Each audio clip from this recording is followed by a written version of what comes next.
নমস্কার, আমি বড়মা রান্নাঘরে তোমাদের সবাইকে স্বাগত। আমি চলে এসেছি আজকে একটা নতুন রান্না নিয়ে।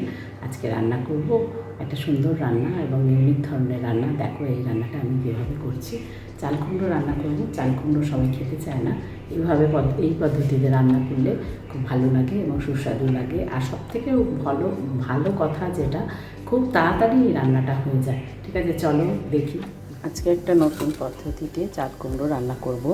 চাল কুমড়োটা আমি এইভাবে ছাড়িয়ে এরকম বড় বড় পিস করে কেটে নিয়েছি। এটাকে আমি গ্রেটারে গ্রেট করে নেব। এই গ্রেটার দিয়ে গ্রেট করে নেব, নিয়ে রান্না করব। ঠিক আছে, চলো আগে গ্রেটারে গ্রেট করে নিই। গ্রেটার ওইটা যেটা ছবিতে আগে যেটা দেখিয়েছিলাম, সেই গ্রেটারটা বড্ড বাটা মতো হয়ে যাচ্ছিল। সেই জন্য আমি এই গ্রেটারটা দিয়ে গ্রেট করেছি। দেখো কেমন সুন্দর হয়েছে, এরকম বড় বড় একটু দানা দানা মতো হয়েছে। যাই হোক, আমি গ্রেট করে রেখেছি। আর এটা শুধু করব না, আজকে আমি একটু চিংড়ি মাছ দিয়ে করব। এই জন্য অল্প একটু চিংড়ি মাছ নিয়েছি। চিংড়ি মাছে একটু লবণ আর একটু হলুদ দিয়ে ম্যারিনেট করে রাখতে হবে। তারপরে রান্না শুরু করব। লবণ দিয়েছি, সামান্য একটু হলুদ দেব, দিয়ে মাখিয়ে নেব। মাখিয়ে নিয়ে এবারে রান্না শুরু করব। উপকরণ ছাড়া, খুব কম উপকরণে, বন্ধুরা দেখেছো তো আমার ব্লগে ম্যাক্সিমামই উপকরণ কম লাগে। সামান্য একটু তেল দেবো, একটু কালো জিরে ফোড়ন দেবো আর কাঁচা লঙ্কা দেবো, দিয়ে রান্নাটা করব। দেখো ভিডিওটা পুরোটা দেখার অনুরোধ রইল, প্লিজ পুরোটা ভালোভাবে দেখো, ভালো লাগবে আশা করি। কড়াই গরম করে কড়াইতে তেল দিয়ে তেলটাও গরম করে নিলাম, নিয়ে চিংড়ি মাছটা হালকা করে ভেজে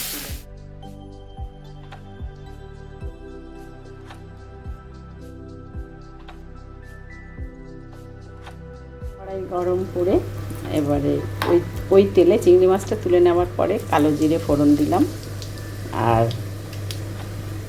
কাঁচা লঙ্কা ফোড়ন জিরে দিলাম।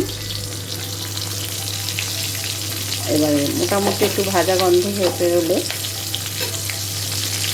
আমি আস্তে আস্তে চাল কুমড়োটা দিয়ে দেবো।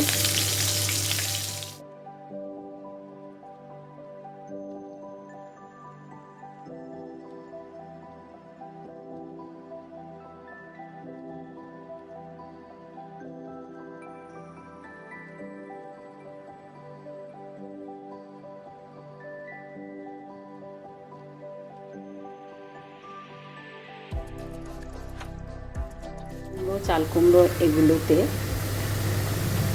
মানে মশলা কম যায়, লঙ্কা টঙ্কা ঝাল টাল বেশি হলে স্বাদ ভালো লাগে না, সেই জন্য খুব সামান্য দিতে হয়। আমি ওই কাঁচা লঙ্কা 3টে দিয়েছি, আর কিছুই দেবো না।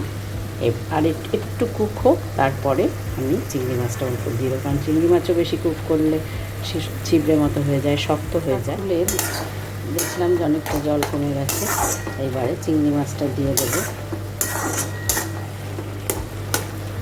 দিয়ে যা মশলা দেওয়ার, মশলা সেরকম কিছু দেবো না, একটু জিরে গুঁড়ো দেবো।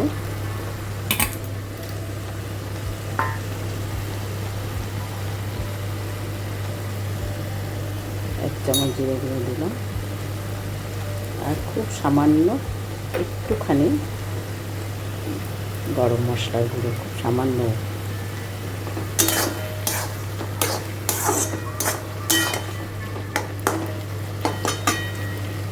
খুব তাড়াতাড়ি রান্না হয়ে যায়, চটজলদি, অথচ খেতে খুব সুস্বাদু হয়।